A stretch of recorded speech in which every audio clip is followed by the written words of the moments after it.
सुबह का समय था। मालिक अपने आम के बगीचे से ताजे पके हुए आम तुड़वाकर गोदाम में रखवा रहा था।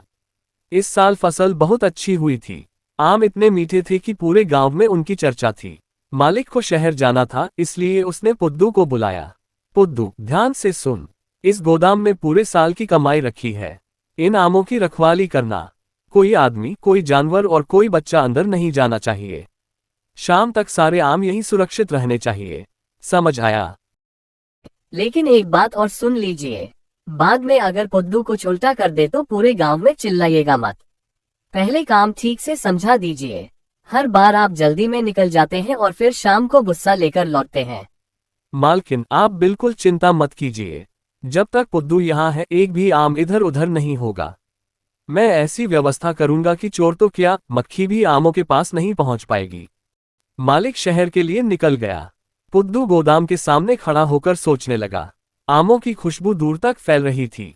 तभी उसके दिमाग में एक नया विचार बिजली की तरह चमका। अगर आम बाहर दिखाई देंगे तो कोई भी उन्हें चुरा सकता है। सबसे अच्छा तरीका है कि आमों को ऐसी जगह छिपा दिया जाए जहां किसी का ध्यान ही न जाए।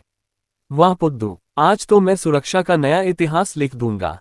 तभी कल्लू वहां पहुंच गया और पुद्दू को मुस्कुराते हुए देखने लगा। अरे पुद्दू, चेहरे पर वही खतरनाक मुस्कान क्यों है?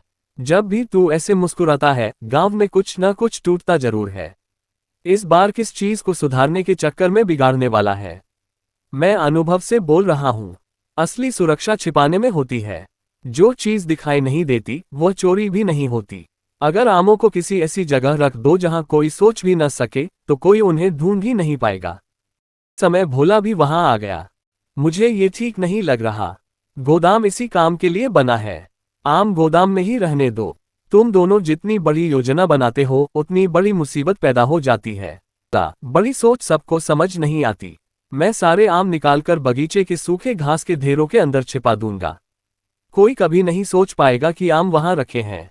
मालिक मेरी बुद्धिमानी देखकर खुश हो जाएंगे। थोड़ी देर बाद पुद्दू और कल्लू ने पूरे गोदाम के आम निकालकर अलग अलग घास के ढेरों में छिपा दिए। बाहर से देखने पर सब कुछ सामान्य लग रहा था।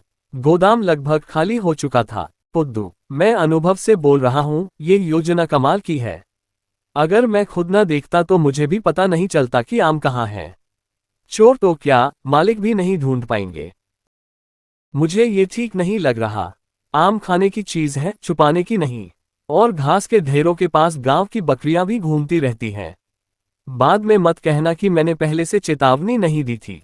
शहर होते होते आमों की खुशबू पूरे बगीचे में फैल गई। आसपास घूम रही बकरियां घास के ढेरों के पास आने लगीं।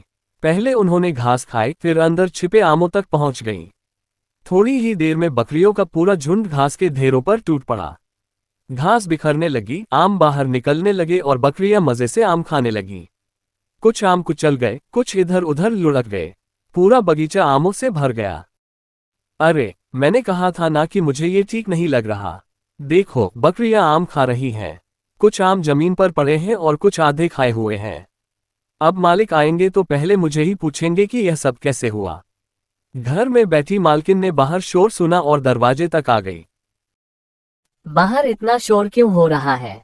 मुझे तो पहले से गड़बड़ लग रही थी। जब भी पुद्दू और कल्लू साथ दिखाई देते हैं गांव में कुछ न कुछ जरूर बिगड़ता है। लगता है आज भी कोई नई मुसीबत पैदा हो गई। उधर मालिक शहर से लौट रहा था। जैसे ही वह बगीचे के पास पहुंचा उसने देखा कि बकरियां आम खा रही हैं, घास बिखरी पड़ी है और उसका गोदाम लगभग खाली है। हे भगवान, ये क्या हो गया? मेरे आम कहाँ गए? मैंने तुझे आमों की रखवाली करने को कहा था, उन्हें बकरियों के सामने परोसने को नहीं। पूरे साल की मेहनत बर्बाद हो गई। मालिक, पहले पूरी बात सुन लीजिए। मैंने सोचा कि अगर आम गोदाम में रहेंगे तो चोर उन्हें देख लेंगे। इसलिए मैंने उन्हें ऐसी जगह छिपाया जहां कोई सोच भी न सके। योजना तो बिल्कुल सही थी, बस बकरियां उम्मीद से ज्यादा समझदार निकली। मैं अनुभव से बोल रहा हूं। तकनीकी रूप से पुद्दू गलत नहीं है। आम वास्तव में सुरक्षित छिपाए गए थे।